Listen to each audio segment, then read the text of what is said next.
the driver inside says no, no, no, no, no.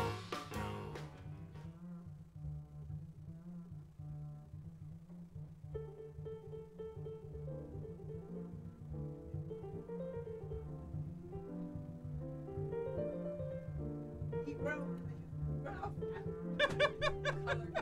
Colored man.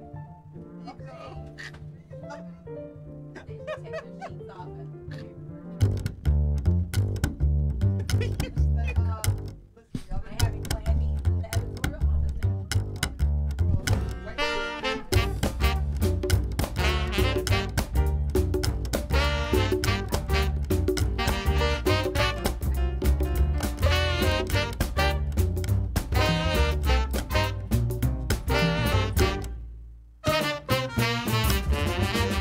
What?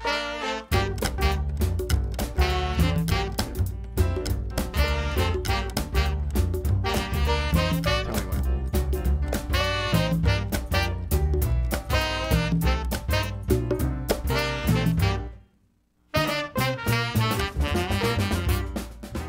Good morning and welcome to Dateline New Haven, WNHH-FM, your home for community radio. I'm Paul Bass, inviting you to look behind the headlines and the stories that make the Elm City tick. Nothing ticks more than Marquise's microphone or Pundit Friday. Sorry. I didn't know if y'all could hear me. That's so fine. I can't hear myself. I know, right? Time for some How new about now? headphones. Can you guys hear yourself now? How about now? Yeah, Yes. that's better. Okay. Anyway, Okay. just for listeners, That's we're a here match. about to begin the Pundit Friday in WNHH studio with the #1 pundits in the media universe. Minus Joe Ugly and Norma Rodriguez-Reyes, who couldn't make it this week. But that's okay. We got the rest of the gang here. We got, Gang's all here. Gang's we all got the here. dairy-free Hail. goddess of our grassroots radio operation, the belle of our ball, managing editor of the Inner City News and host of Love Babs program, Babs Rolls Eye. Hey, I feel like we haven't been here in a For the long third time. time. We I haven't. know. Yeah, I was off parts unknown. I was too. I We was got gone the- 2 Fridays. The flyest news hunter-gatherer this side of Fleet Street. Happy Woman who's Friday, everywhere in New people. Haven. And doesn't let you forget it when she finds out some interesting stuff. Star New Haven independent reporter Marquisa Ricks. We got WNHA station manager, Heavy D Donald Trump devotee Harry Drost, the bravest man in New Haven. Welcome, everybody. How you doing? Hey. Hey, Paul Friday, Beasy. Paul Bass. So I got a shocking thing to report. An amazing observation. Did you know in New Haven, some people see the world very differently from each other? Some people can look at the same thing happen on the street and have wildly different conclusions, not just about whether it was right or wrong, but what actually happened. Mm-hmm. And one of those matters was reported in The Independent this week and is beginning a conversation that actually the police chief tells me is going to go on for quite a while, but how we should police people on the green. Now, as we know, it's not easy for cops to be working on the green these days. They're getting a lot of pressure from both sides. A lot of, with the methadone clinic in New Haven, that people are coming from all over the state. On the green by the bus stop, so a lot of people take buses in, there are a lot of people who are doing drugs, selling drugs, drunk, passed out, and harassing people. And so there are 2 separate pressures on the police right now. They get pressure from one side saying this is a big public area and other people should be able to use it too. You got to keep order so there's not harassment and crime. And they have a lot of pressure on that, including some influential business people, but also other people just want to hang on the green. And then they get pressure from other people who say, thank you for doing your job, but you also got to make sure everybody's rights count. Everybody has a legal right to be on the green, as long as they're not committing crimes. And in your efforts to maintain order, we expect you to follow the Constitution and make this a place where everybody's welcome. Mm-hmm. So that's what cops are facing. And I don't at all envy them in that job. I appreciate their job. And as Chief Campbell says, we have a very young police force right now. A lot of people retired. And there's a lot of training needed about how you deal with tough situations. So one of those situations occurred this week. 5:15 p.m. Tuesday. The officers are dealing with 3 things at once right at rush hour. There's a woman who's passed out from a drug overdose, and this happens more than you think. So they want to quickly get her some help so she doesn't die. Right next to her is some guy they just found they've been looking for as a warrant. So they detain him.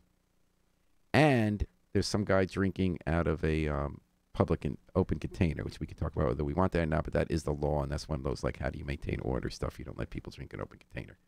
So they're dealing with those 3 things at once. And at this time, a lot of social justice activists are on the green from an anti-police brutality group that do a lot of anti-demonstrations against the police. and accused them of a lot of stuff and that kind of stuff, which they have a right to do. And this guy they know, I don't think he was there for that reason. He's hanging on the green, and he's 25 years old. A guy named Jerome. And Jerome has been involved in protests and stuff, and he's on hard luck in his life right now. And he is very, by all means, all accounts, a nice guy. And he watches the woman getting arrested. And he's under the mistaken impression that you have to read someone Miranda rights when you're arresting them, which is actually not accurate. It's when you question them for an investigation, and they might say something that can incriminate themselves, like when it usually takes place at the police station. So he's yelling at the cops, you got to be able to question them. Where's their rights? Don't you have to read their rights? So that all happens, all right? And that's before we get a video. So then, later, this man sees some of those activists he knows. He's not facing the cops. So the cops are under the pressure, they're dealing with the situation, and he starts telling his friends how screwed up the cops are, they're not reading this woman her rights. And this officer in the middle dealing with the other stuff who's nearby can hear it. And he starts trying to talk to the guy, and the guy doesn't want to talk to the cop. Harry, you think we should show people on Facebook what happens? Let everybody else hear? Yeah, let's try What this. should I need to put on audio 3? I got that on. Yeah, but that's a problem. Everybody just comes here and sits and they start drinking out here. Yep. Yeah, everyone knows that down here because we enforce it all the time. I've dealt with That's it the first before. arrest. That's Don't make the me guy go who look was at the drinking. computer and see what it was for, especially if it was for drinking, because I know for a fact I've dealt with it before. Not me, sir. Not me, sir. In the way background, that voice is the guy in the distance who's criticizing the cops.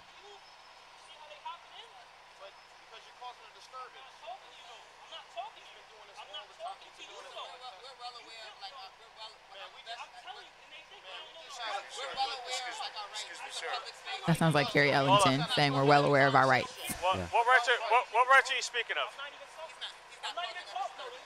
No, I'm asking you, what rights are you discussing? What rights? How you gonna hop in our conversation? I'll talk to whoever I want. You right, and I'm gonna talk to whoever I want. That's the cop saying, I'll talk to whoever I want. I'm trying to understand why the cops. Nah, you not.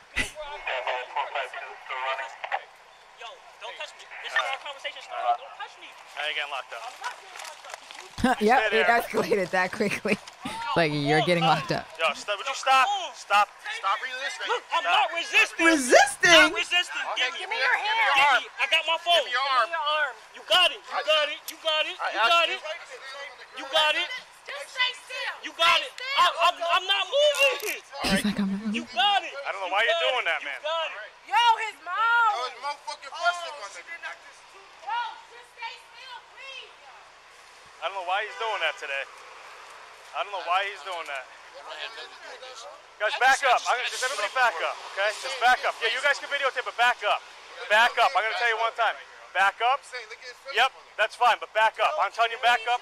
Just back up, okay? You can tape, back up. So if the Back police up. officer gets I'm closer gonna to tell you to and then back up, tells or you you're to gonna back get up, how does arrested. that Back work? up. How does I don't know how that. Back up. This ain't Or you get locked Sesame up. Street. I'll tell you All right, that. so let's step back before we weigh in on this. Just to explain what you might have heard it but not seen. So this guy named Jerome had been critical of the cops, and he spoke to them earlier. So the cops doing other stuff, but he's no longer talking to the cops.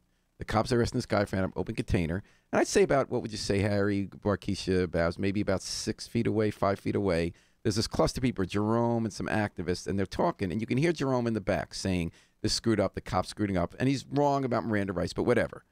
So then the cop who's dealing with the other person tries to engage Jerome in a conversation. Jerome's not facing him. He says, what rights are we violating? What rights are we violating? Jerome says, I don't want to have a conversation. I'm talking to these people. He said, the cop is the one who said, I can talk to whoever I want to. But not just on top of that, like the fact that the cops stopped actually doing some actual police work to go talk to this other guy. So Jerome, like even if what he is shouting out is wrong.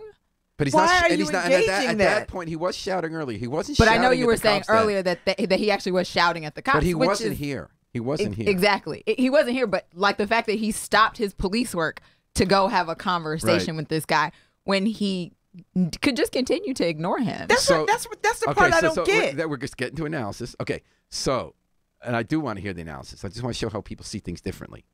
So the cop tells him, I'm talking to you. I can talk to whoever I want. And the guy says, I don't want to talk to you. And then the cop says, you're getting locked up, meaning you're interfering with our ability to do a job. They reach over toward him. And you can see it on the video. They reach over toward him. He says, don't touch me. And I don't know if he moves his arm a quarter of an inch. 3 to 4 cops jump on him, get him to the ground, arrest him. He busts his lips, hurts his head. This video has provoked a discussion with such strong opinions on opposite interpretations, 2 opposite interpretations of our readers, among cops, including different cops disagreeing with each other, and the New Haven Register and the New Haven Independent.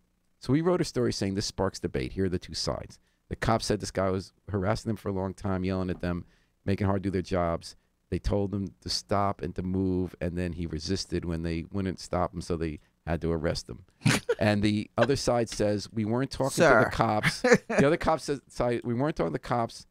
They insisted we talked to him and then grabbed us and threw him on the ground, arrested him because they didn't like what he was saying. So that's 2 big things. If you believe the latter, this is a heavy thing, meaning you get arrested if you say something the police don't like in New Haven. It's a heavy thing to some of the cops say that you can't let these people who are always criticizing us and want to get arrested make an issue of it, stop us from doing our job by yelling at us about not, whatever. The Register headline was mouthy bystanders. They've changed it since. Mouthy bystander arrested. And then they stated as fact in the article that the video proves that the police version is correct because you could hear him criticizing the police and then he did not at all resist. I mean, that he did resist and the cops did not at all use excessive force. What's being left out, in your opinion? The truth? Which now, those are the 2 sides. This is how it looks so different. And by the way, the cop says you're getting we're stuck on why it looks different because it doesn't look different to us. What it looks like is that a cop decided to stop doing his actual job to do something that wasn't his job, which was to stop a guy from exercising his First Amendment rights. To criticize the government. Because I'm not understanding. Because that's what I saw. Either the cops saw. Either they're super sensitive and anybody yelling. And that's real. They can be super sensitive. People are super critical right now. And you're a former police commissioner, Babs. Yes. What would you have thought on the police commission if you saw that video? I would have thought the cops were dead ass wrong. Because you're already doing your job in another thing. And it doesn't matter that guy who may not know what he's talking about is talking about you. Okay, so right? the police I talked to felt so strongly that the context is important, that if this guy 20 minutes ago was yelling at you, and even if he's not facing you then, you're trying to do a job in a tough situation, and that ideally the cops should ignore him. But sometimes it's hard when you're doing 3 things at once and this guy's yelling junk at you. Okay, but you decided to do a 4th thing. Instead of continuing to do the 3 things you were already actively engaged in doing, you said, I'm going to take time out of my day when I'm not calm enough to engage with somebody and have a discussion with them where we're not going to agree. We're definitely going to disagree about what's happening. But even if we disagree, we should be in that context where he's not being dangerous, he's not endangering anybody else's life or his own. And then to have him arrested. And to have him arrested, the fact that handle him in such a way, it resulted in his arrest. And I'm baffled by that. The cops were dead wrong for that. They were just wrong. I think Markeisha called it right. If you have 3 things, you invited the 4th thing. You stepped out of the 3rd thing to go to the 4th thing. And obviously, we haven't mentioned one other word, which is de-escalation. The police say they train people in de-escalation. Well, that wasn't apparent in this situation. I think what we saw was escalation. Yes. So someone is standing away from you with the back shut his mouth. So if someone at back turned to you is criticizing you, and you're worrying that can get tense, to tell him he has to face you, and then argue with him, and then arrest him. I think that's a textbook definition of escalation. But Harry Droz and abuse of power. Harry is a big police person on these kind of debates. He supports Donald Trump, who said one of his big goals as president is to stop the police from getting this. No. But one of his issues is that he believes that the police get too much flack from people like this and get criticized too much. He and Jeff Sessions, Attorney General, says we have to stop this and let the police do their job. So Harry, how do you feel about this case? Obviously, I'm going to see it differently. No, it doesn't have to be obvious. You don't have to obviously have to see it differently. But I do see it differently. I don't see it as controversial as they're seeing it.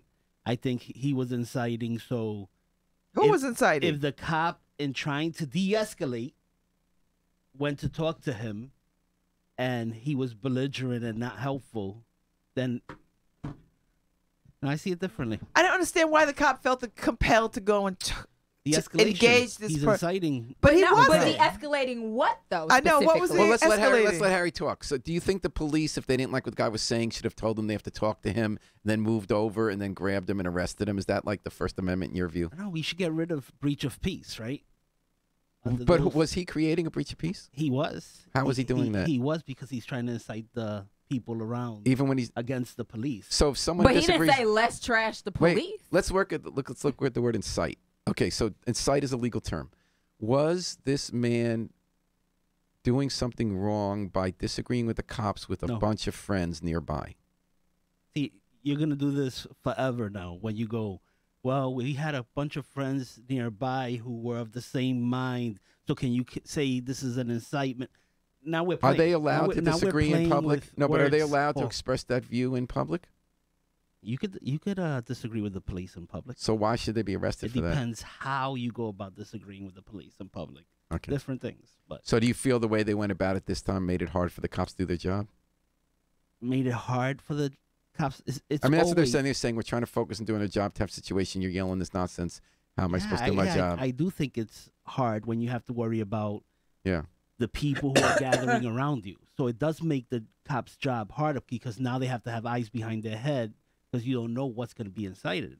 So you You think know they had a what's gonna reason to happen. believe these guys might come attack us or something? Well, you or never stand know, away? right? You never know. So do the you cops think? have to. So do you think the guy should have been arrested? He attempted to de-escalate.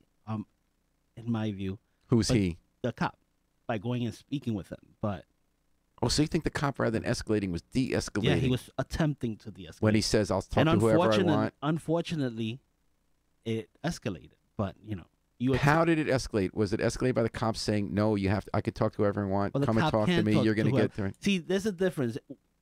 The cop is there and he has authority, right? Mhm. And it's like people forget. Well, what does he think? He could just talk to me? Yes, that's what the cop is there for. But people see things differently. Nope. Aren't officers like peace officers? Yeah, Isn't that sure. kind of the okay? So Sure, Harry- peaceful if you take what the cop is telling you and you say, So okay, you're let me be basically reasonable. saying that whenever a cop approaches you, you automatically ought to accord them some type of Well, level you should of always something. cooperate. Yeah. Really? What about if you see something police are doing wrong? Do you think you can step 7 feet away, turn away from the police, and speak to your friends about why you think it's wrong? Or do you think you should be arrested Yeah, of for course that? you could speak about it. So do you think that's what he did? So do you think he should have been arrested for that? Yeah, he's just speaking loudly, but yeah. You think he should be arrested? No, I don't think he should have been arrested. That's where I, differ. They should have just moved them along instead of arrest. Why did they need to move him? But this is now here we go. No, it's are interesting. we, are we This is a saying we serious should get question, rid of Harry. breach of peace? I think we shouldn't define anything. Anytime a cop wants to arrest someone, I don't think they should use the excuse of interfering in breach of peace. I've been threatened with interfering for doing my job from the police to several look times. at this as breach of peace because there are other things that they are involved I with guess that he's interfering I with. guess your answer, Harry, is of course breach of peace and interfering should be a crime, but you should be arrested for actually committing a breach of peace rather than have it be used as an excuse when the police just want to arrest you. Well, of course, but Well, you see, to me, that's what that looked like. to me it didn't look. Because he hadn't even, later they say he resisted, but before he did anything, the cops said, "You're going to jail.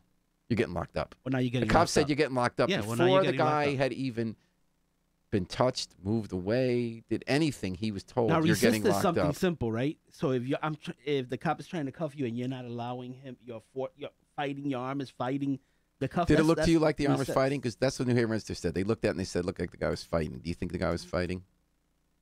That's an impossible thing to look at. Judging by his body language, his demeanor, yeah, he was. He did say, "Don't touch me." He wasn't willingly getting arrested. He wasn't excited So, about come being on, grabbed let's for let's expressing not his opinion. Go overboard. He wasn't fighting them, but he was resisting. Two totally different things. How was he resisting? Well, not allowing yourself to get cuffed is. Did he stop them from cuffing him? I mean, I saw in less than 7 seconds he was on the ground and they cuffed. forced. Yeah. Could he get a chance? Like, And that- if the cop grabs you and you're upset and they say, Here we go. "Don't touch me." We're No, I'm gonna- asking you, We're gonna Harry. play 20 questions. Yeah, we are going to play 20 but questions. you have to cooperate with So can cooperation enforcement. mean that if you're caught by surprise by a cop you weren't talking by to surprise. because he was turned around, the cop says, once they "I'm gonna once they talk to you." decide they're arresting you, you know what they're about to do, right? in that It's first not 7 surprise. seconds, Oh, I are want to they ask you what actually resistance putting is, cuffs on Harry. me? If in the first 7 seconds you don't immediately hold out your arms really high. You don't fight back. You don't flail your arms. You don't punch them. You just don't immediately go limp in the first 7.5 seconds. Do you think the cops should therefore throw you on the ground and say resist and arrest you? In a perfect world, Paul, the people would listen to the police, and the police wouldn't be, more rough than you want them to be. In a perfect world, no. But we don't live in a perfect world. And in a scary world, people get roughed up and arrested for simply saying things cops don't like. That's a scary world I don't want to live in. That way. Okay. I mean, I find this incredibly scary about living in a city where police feel that you get arrested and thrown to the ground because you say something a cop doesn't like, not even to his face.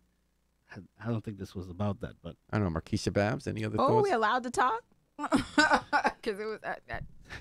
I guess we didn't talk. I think I already said what I was gonna say. I had a thought, but it's gone now. We can move on. Sorry. No, that's all right. Harry represents the opposing opinion. And that's good. We want the opposing opinion. I thought I was silent there for That's fine. the first 15 Listen, minutes of the show I stand by what I said. I think the cop was wrong. He was doing 3 things. He went to the 4th thing. He chose the 4th thing. Absolutely. And I do think the biggest tests of our values, our constitutional values, are not with the people who are easy to deal with, the ones who are giving Oxford Society lectures at Yale. I think it's people who are difficult. And that's when the cops are tested, dealing with difficult people that we wouldn't want to deal with. And how do they deal with those people, right? I don't even think that cat was difficult. I just think the cops got in their feelings about, this is the thing about power that people don't get. When somebody believes that they have power over you and they exercise it at their will and whim, regardless of what the training says, because he had no reason. I don't care if that kid would have said, piggy, piggy, piggy, piggy. That's not enough to arrest somebody. It's just not. Right. So either we don't have enough crime going on where they're going to turn their attention to, or he was poorly trained. They said they were busy and they were being bothered. It doesn't seem like they was weren't busy. That busy. All right. So you're getting both sides here on Pundit Friday. And the Register with their, I would have had more respect for the Register if they would have kept mouthy and added Negro or colored. I would appreciate that more. Because if you're gonna wear the sheet, wear it all the way. I mean, if you're gonna do it all the way and don't be shamed. I mean, if you're gonna play that card, play it. But they got called on and they don't want to be seen as what they are. That's all I'm saying. That's all you're saying. All right. What I'm saying is that you listen to Pundit Friday and WNHH 102.5 I FM live live Rican sheet at You home. hear me that already? I really like that. Does it have a No, I really like flag that. on I it? really appreciate, Harry, that you give us the other view, because a lot of people don't even feel that way. Yeah, I mean, our comments are really even divided. Listen, people don't even understand what they are feeling, because if you think that that's cool, wait, because we done seen this play out in history already. This is the beginning of fascism, right? This is the beginning of that. When you say, I accept the fact that the police can have whatever powers they want to whomever they feel like is mouthing off at them from a distance, close up, whatever, then we are giving away our rights to freedom. And I think, that's what's supposed to set America apart, right? Which is that our police don't just exist in a vacuum. We give them their powers. Their powers are created by the laws of the people that we elect. So the police, in fact, don't have some special, they have special authorities to enforce the law, but they also are not supposed to be breaking the law. And I believe that young man's First Amendment rights were violated. Mm-hmm. He has the right to criticize the government. And the police officers have the right to feel a way about it, but they don't get to arrest people because of the way they feel they don't about like it. Because that's not how that works. I don't like what you said. I want to throw some love to the New Haven Police Department. I think the way they released that body camera was fantastic. Quickly. Absolutely. They were under no obligation to get that out in under 24 hours. I called them. I said, people are really concerned about this. Let's see what really happened. They threw down. They were in the midst of dealing with getting a warrant and having a big public press conference with the family of the woman who was tragically murdered in West Rock and a guy's on the lam. Yep. While they were dealing with that and countless other things, with understaffing for dealing with all the demands for body camera video, they came through and gave us that video, even though it didn't necessarily look good for their department. And I think that shows a commitment to what Chief Campbell and Assistant Chief Kane are saying, that they want body cameras to really help the public believe the police are going to work them to try to be accountable and get things right. And I just really appreciate that they did that. And absolutely, they didn't have to do and that. I appreciate that they actually Yale. took the the chief took a look at the video and said, I have some questions that need to be answered here. Right, and he can't answer them yet because they're going to do a thorough investigation. There's 6 different body cam video. There's a lot more footage. I just don't think you can't look at that video. Like, obviously, we have our strong feelings about what we think actually happened in the video. And you have folks like Harry who have their strong thoughts. But at the end of the day, the police have to make a decision about their conduct and what it is that they communicate to their own officers about how they treat the community. And you can't have community policing if you don't hold yourself accountable that way. Yeah. So anyway, 5 stars to the New Haven police for being responsive video. You know, we had a show recently about how Yale University police don't want to even release the videos, period, let alone promptly when people are still talking about it. Let us see what really happened. Because as Chief Campbell pointed out, you know, he's still looking into this thing. But he said, when you see the video, it's really different from reading both sides, giving you their take on what happened. It's really different when you watch it. Like, you know, you're getting locked up before anything even happens. I mean, that to me was kind of and it's you know, it's dangerous when we go down that road, because then that opens the door for any sort of it opens the door for cops operating outside of their training and what they know to be the right thing to do and the upholding of laws, that now they get to sort of invite their feelings into their police work in a way that has no place. So what if somebody is yelling across the street or wherever? You've got this body of work that you need to do over here. You went over there and engaged that conversation. And it wasn't even a conversation. You inserted yourself in a narrative that had nothing to do with you personally. All right. And peanuts are dangerous too. Now, when we were growing up, there weren't as many, either there wasn't many peanut allergies around or we just weren't aware of them. But now I know younger generation, the kids, they can die if they're around peanuts in certain years. So at schools now, there are all sorts of rules we didn't have as kids. Maybe you had them, Markeisha. We didn't, Nope, people our age, there was no such thing we heard of that you couldn't bring nuts into school, whatever. So there was an old school administrator at Easham's, you know, the Science Magnet High School. Yeah. Great guy named Carl Babs. And he's one of those people that when they're filling positions, they don't want to spend a lot of money. They get part-time administrators who are retired. He went back to work at Easham's assistant principal. And one day, there's a kid, he gave him a candy bar. The kid had such a bad reaction, he went to the hospital, and the mother couldn't get any answers about what happened. Then he found out months later, without anyone telling her, that they had actually moved that administrator away and then fired him. And she's upset about that. She said they're not taking it seriously. I talked to him today. He gave a little bit of different story. You know, Carl's a well-known guy in New Haven. He's done a lot over the years. Kind of old school like us. And he said, you know, some kid gave me a candy. So according to the mother, the kid says her son was coughing.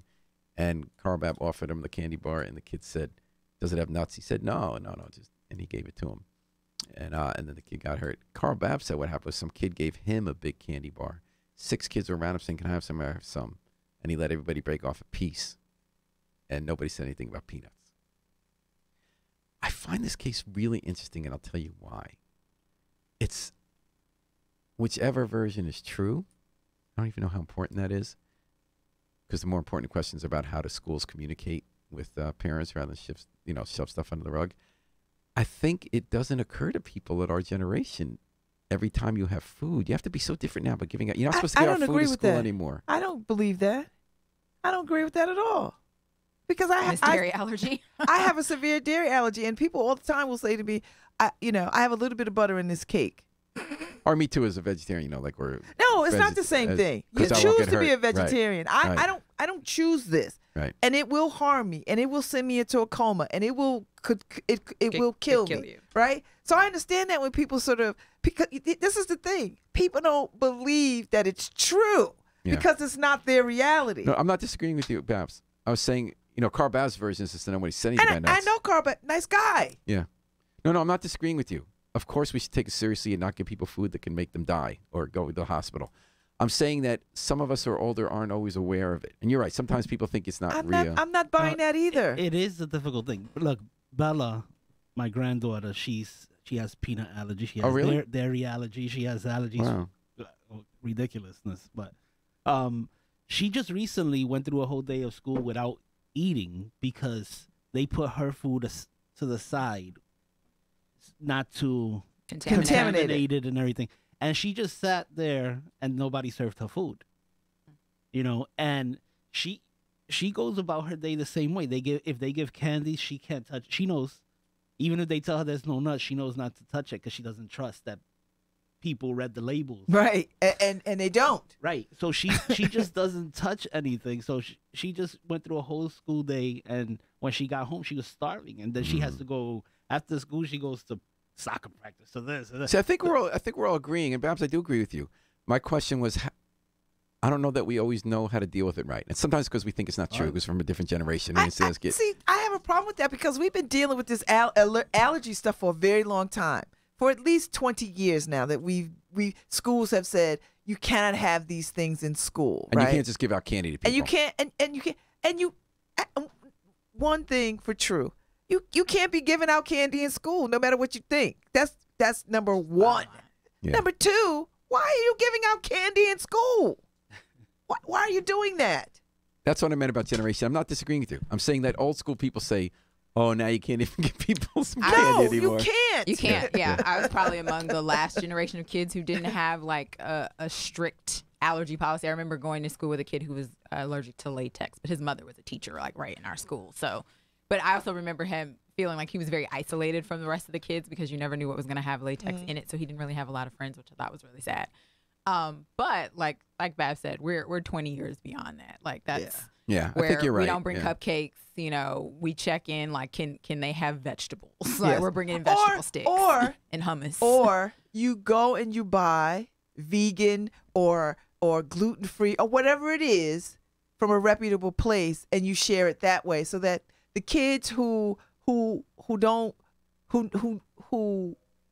used to having cupcakes can still have cupcakes. They're just a different kind of cupcake. And what we do is, if they're bring some damn Freezy Pops. If they're gonna have some type of event where they're gonna have candies sugar anyway, or cupcakes, we actually supply it. Celery sticks. So that we know for sure that she's not gonna be. Well, I think we're hearing both ends here. So Harry's talking about what they do as parents and grandparents. They have Bella trained not to take that candy. Yeah. And you're talking, Babs, about how it's equally important for the people in charge of the institution to learn not to give out the food that can hurt people. And the mother here is saying in this case that the kid did know to ask.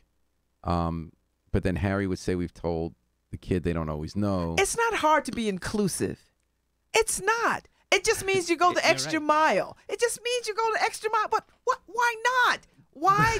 if we want every kid to have a cupcake, make the damn cupcakes that every kid can have. If you want kids to have candy, buy the candy that every kid can have. There's so many products out there now that you can have an inclusive environment in the class. Don't put kids over here and separate them and isolate them. Budget is hard though, and that's why we just supply it. We supply the milk, we supply everything. But I think in the context of what Paul is talking about, this was just somebody who works at the school who had a candy bar, however he got it, and the kids were around him when he had it. It was like, oh, can I have some of this candy bar? Oh, some.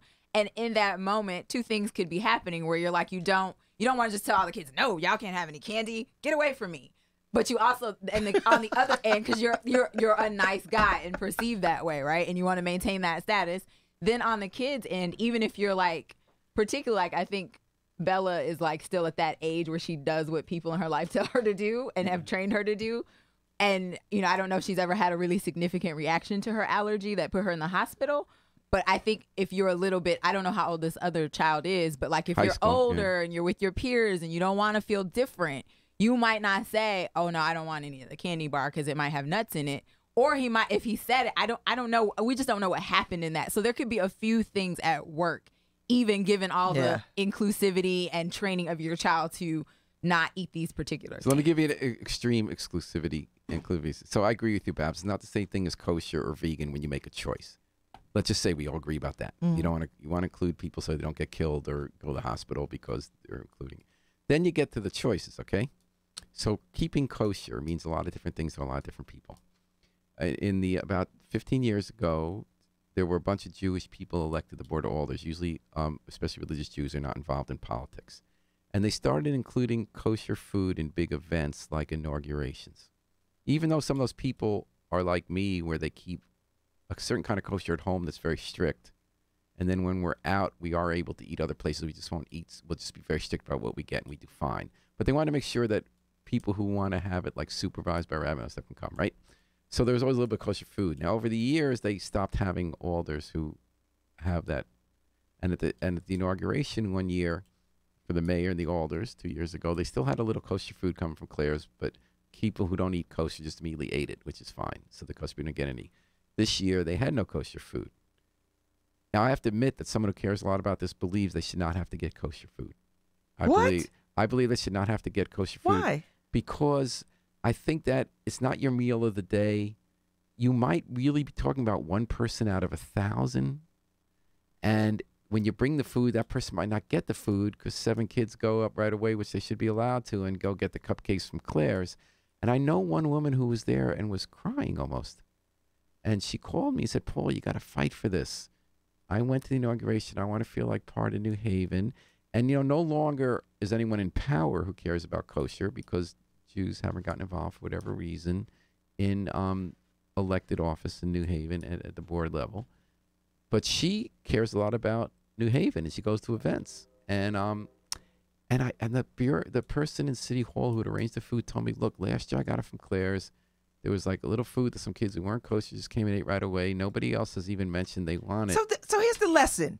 If you know that you have kosher food, move it until it's time to serve, and just there's a way to sort of kind of police that a little bit so that folks can have access without everybody sort of, it's just, listen, I have the same problem when people make vegan pizza and then cheese pizza and everybody eats the vegan pizza. That's about whether you're going to die. That before means about they whether eat you're the gonna... cheese pizza. And I'm like, this is so good. I know. I get that. And I'm like, well, I can't eat the cheese pizza.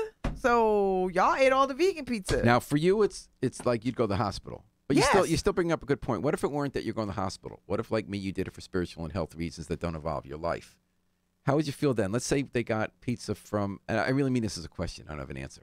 Let's say they got pizza from that great place on State Street that makes great vegan pizza. Delania's. And people like Delania pizza. And a lot of people who aren't vegan took all the vegan pizza so they didn't get any. How should they deal with that in a room with 1,000 people where you can't interview everybody about what your food choices are? It's not rocket science. And somebody can make an announcement. Somebody can sit vigil at the table. Somebody could sort of say, we got there's vegan pizza for people who don't eat that. And we would appreciate if you allow the folks who are vegan to go first and have their vegan pizza. And if you want some, that whatever is left, you're welcome to it. That kind of thing. But and maybe make an announcement publicly. But I think there's also speaks to like how the world is changing in the sense that people will eat vegan pizza. Like you could serve all vegan pizza or vegan Caribbean. Exactly. You could serve all of those things, and people are like. So I actually think about it in less dangerous to most dangerous. Yeah. If you feed people vegan and vegetarian and that's food, all and you this have, is coming from then nobody's probably gonna die. No. So and yes, you're gonna have meat eaters who gonna be put out, but wow, you had to eat vegetables. Yeah. And you ain't got a steak at the house. How about this? What? The next inaugural, all the food is kosher. Kosher and vegan. Kosher and vegan. And then everybody eats because everybody should eat vegetables. Yes. What do you think, Harry? Kosher, and vegan, if you don't like that, the meat eaters will go home and have a steak. Makes sense, they will. Right? It's easy. You cater to the people who need the special treatment, right? And then the rest of the people are going to eat it anyway. So they'll be fine. They'll be healthy. They won't die. So everybody goes home alive. So we figured it out. Because I couldn't figure it out, but you figured it out. All right, here on Pundit Friday, where you always figure it out. At 103.5 FM, live stream newhavenpen.org at WNHH FM. Another new way we're looking at the world is that science has found out that lower levels of paint than we believed, lead paint, can poison kids. Mm. And that it can get them permanent brain damage and affect the rest of their lives. We know this. And as a result, in New Haven, legal aid is really after, and a housing court now, are really after the city for passing these houses where it turns out there's still a lot of lead problems. The kids are getting poisoned out. In the last week alone, legal aid has sued the city for failing to enforce this ordinance. And in court, Judge Avalone, who's retiring, has taken such a special interest in this one lead case. He's come back to court and forcing the city to pay after they passed a house where a kid got poisoned. They said, now it's cleaned up. Legally came and said, we were just there. Here's the chips. Did you look at that? They go, no. Did you look at that side of the house? No. And the judge was so outraged, he ordered the city to keep paying for that family to be in a hotel and pay for an independent inspector to come on. Now, a lot of people come on the independent site and say, look, I'm a landlord, and all the houses, 70% of the houses, at least in the city, have this kind of paint. people aren't. You're talking about millions and millions of dollars. People just not going to be able to afford to rent to families anymore. Tony Harp says doesn't matter. We want to keep kids safe. We're going to go to the highest standards. The landlords say go to the state standard and make it easier for the people to get the money. The city does have money. It's a question of whether they're getting it to the right people or making you hire contractors who don't do a good job when they clean it. That's all being raised. Any thoughts on how we should deal with cities like ours with older houses that have all this lead paint in it? I'm always, we know what the right thing to do is. Aside from whatever people imagine the cost will be to landowners and landlords, we know what the right thing to do is. So I'm baffled by this conversation, as if somehow or other, are you telling me that landlords don't want to do the right thing, or it's going to be cost prohibitive They're for them? arguing about what the right thing is. They're questioning about how much danger everybody's in. Listen, my brother suffered from lead poisoning when he was a child. Our house was demolished. The house that we lived in at 211 Newhall Street was torn all the way down to the ground because it was lead, and he was lead poisoned, and there was a lawsuit that he benefited from when he was a child. So we know what we need to do. We know that lead is dangerous for kids, right?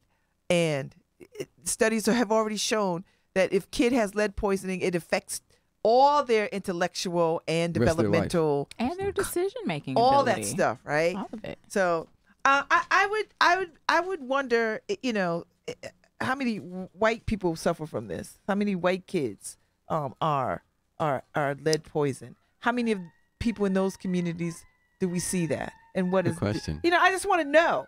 Good question. We haven't done a communities. scientific look, but we've actually, reporters have done a lot more than I'd ever seen going to visit families. We haven't seen a white family yet. And that might be not unusual because of our demographics, but to Babs' we have a lot point, of poor and working class white people in New Haven. But throughout the broader state, Yeah. like we have a lot of older housing. I don't know if other places have as much because Connecticut's an old state. Like, do they have as much old housing as we do? Are they better at enforcing the remediation with their landlords? Because I hear landlords talking, but we have a lot of absentee landlords in this city. Yeah. And I suspect oftentimes a lot of these landlords are the same landlords that we're after over the state of their property. Yes, we can name one right now. Yeah. So I hear what landlords are saying, but I'm not buying it. Like if you have a property that's in well maintained, then that's different. But I don't think that's the case. I very briefly was a so landlord in a house I lived in, very briefly. And it was an older house in the 90s. And a family moved in whose kids already were lead poisoned. And the city said, we have to inspect now because they're there. And they found that theoretically, if something got more chipped on the window frames, you got to fix it. And it was okay. We fixed it. We stripped it all the way down and sealed it. I felt kind of better about that. I was glad they did that. I wish everybody was like you, Paul. No, everyone's like me. It's not like I own a lot of houses. I hated being landlord. I wasn't landlord for very long. It was the house I lived in.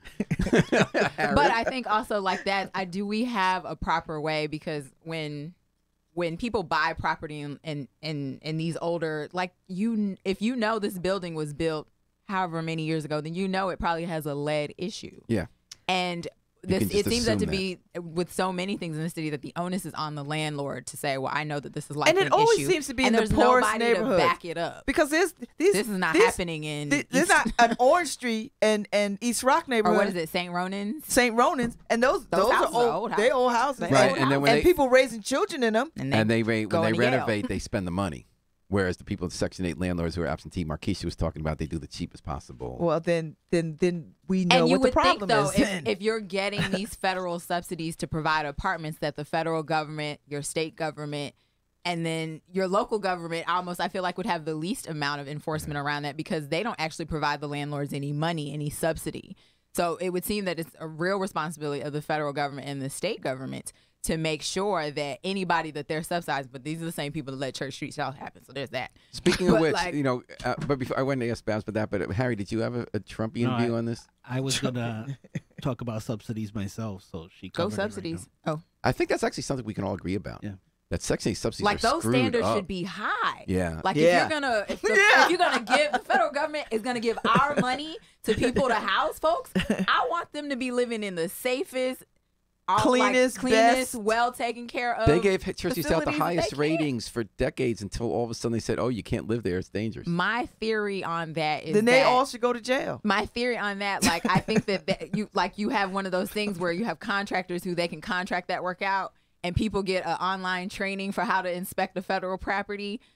If Church Street South was as dangerous as people described it in its latter years, then somebody came to inspect it, was probably afraid to go in there, and was like, "Oh, this apartment's fine." I have I'm a out." different theory. We interviewed a tenant who said, "I have the only nice apartment that's in good shape, and they come only to my apartment." And I finally said to them, "Will you look at someone else's apartment? You always come to my apartment. People over there, they can't breathe." Okay, so Babs, you know, one of your childhood homes at New Hall Street was torn down because of lead. Yeah. You also spent time in your childhood at Church Street South, I the sure did. 301 unit It was apartment nice. complex across from Union Station. Yep. And now that's about to be demolished. The last tenant is out Yeah. finally after 3 years Yeah. of effort to find new homes. And now next week they're going to start tearing it down. How do you Yeah. feel? It's a weird sort of thing. I don't have the same attachment to nostalgia like most people do. I was talking about this with my sister. I said, I ought to drive by and see it. And I had ran into a childhood friend, I don't know, at some weird place just a few weeks ago. And she was like, "Hey, you heard that they're tearing it down?" And I was like, "Yeah." And she seemed to be quite moved by it. And I was just like, whatever, You're like, I was old. Listen, it's time for it to go. When I was a kid, it was a wonderful place. It was a beautiful place. It was a colorful place. Colorful in the sense that it had lots of color on the walls, and there's green and trees and grass. So that's what I remember. Now it's time for Church Street South to go. Time for us to go. Woo! And this week it was time to go for the man whose guitar playing we're listening to right now. Oh yeah. Stacy Phillips, who, when you saw him around town passing around the hat at his gigs with 20 people there, you wouldn't have known he won a Grammy. Mm-hmm. He was considered one of the world's best dobro guitar players, what you're hearing now. Knew every kind of music from gospel to hillbilly to klezmer, wrote books on it, jammed with the best in the business. And he was going from 2 gigs on a Sunday, driving his car, pulled over, had a massive heart attack. Yeah. He's going to tribute Sunday at Cafe 9. They're hoping to get the street open because they know too many people get Yeah, it's gonna be too many people. And the tribute is going to be not a funeral, short memorial service, and then they're going to be playing music. Are you going, Paul? We go to part of it. Okay. My wife and I are going to stop by because we used to go hear him. I know. I know you liked him a lot. Good man, and good folks here at the Yeah. Pundits, the best pundits in the business. Joe Ugly, traveling the world. Italy. Noah Rodriguez in That Fairhaven. 2%. We miss you too. He is not living with lead paint. Let me tell you that. It's probably See what I mean? Keisha ties all the stories together. That's good, Marcus. Thank you for joining us today on Pundit Ain't no Friday. lead paint at 350 State. That There's rhymes. There's no pain. Thanks at to the 350 State. thanks to the great pundits Babs Rolls Ivy, Markeisha Ricks, and the bravest man in New Haven, Harry. Harry Dickard. Droz. Harry Dickard. And in memory of Stacy Phillips, Yes. we're going to take it out with him and the rest of the Afro-Semitic experience performing I Wish I Knew How It Would Feel to Be Free from the group CD, A Plea for Peace. He's free now. He is free. He is free. And we know what it's like to be free. We just got to remember to book our flight. Book it and fly free with us all weekend long here at WNHH, New Haven's home for community radio.